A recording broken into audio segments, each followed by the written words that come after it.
Alors on se retrouve sur le trou numéro 5, un par 4 pas très compliqué. Là la difficulté ça va surtout être au niveau des bunkers autour du green. On a un petit arbre au milieu du fairway plutôt sur la droite qui va un petit peu nous gêner mais rien de méchant. Et on va avoir un piquet électrique aussi à ce niveau là. Donc là le but du jeu c'est juste de mettre une mise en jeu d'à peu près allez, 150-160 mètres. Donc moi ici je vais prendre mon fer 5. Faut bien faire attention de prendre en compte le vent. Donc là moi je vais plutôt de la droite vers la gauche. Donc je vais m'orienter un tout petit peu plus à droite du drapeau. Et puis de toute façon il y a de la place, donc je risque pas grand chose avec mon fer 5.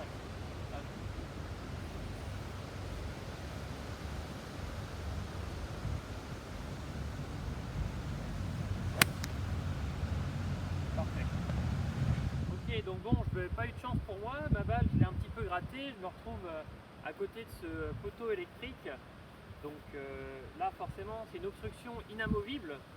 Donc ce que je vais pouvoir faire c'est prendre le point le plus proche du dégagement. Donc là ça va être plutôt vers ma droite. Donc je vais me dégager de façon à ne plus être gêné dans un premier temps avec mon swing. Très bien, donc là ici je vais mettre un petit repère, un tee, c'est très bien.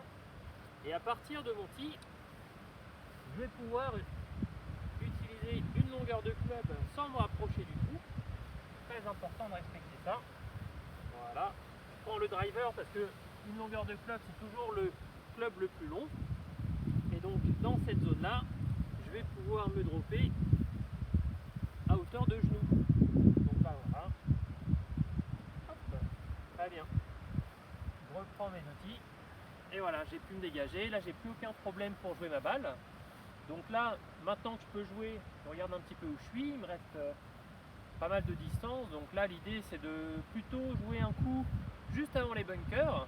Donc je vais utiliser mon fer 9 et après essayer de faire une approche putt pour faire le par. Hop, c'est parti.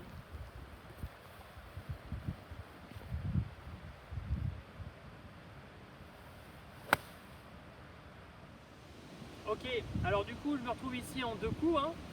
Mon dégagement tout à l'heure était sans pénalité puisque c'était une obstruction inamovible et comme c'était pas censé être sur le parcours, je m'en sors sans pénalité.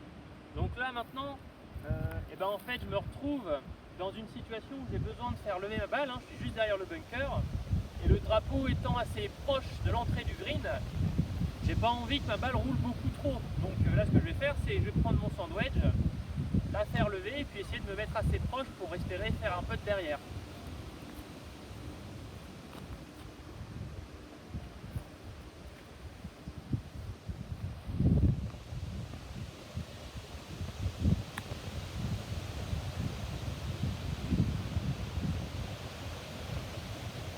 Ok, bon alors du coup je me retrouve ici en 3. Bon, mon approche il me reste quand même 3-4 mètres à faire. Bon, j'ai quand même une possibilité de le rentrer. Au pire je fais 5, ce qui n'est pas un très mauvais score. Mais bon, là c'est surtout mon approche qui a manqué de qualité. Donc on va voir ce que ça donne.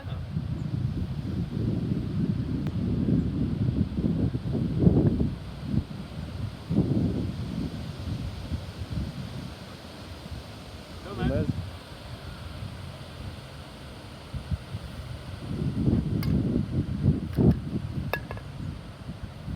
Ok, bon, pas de chance pour moi, j'ai fait un 5, c'est pas très grave, je me rattraperai sur les trous suivants.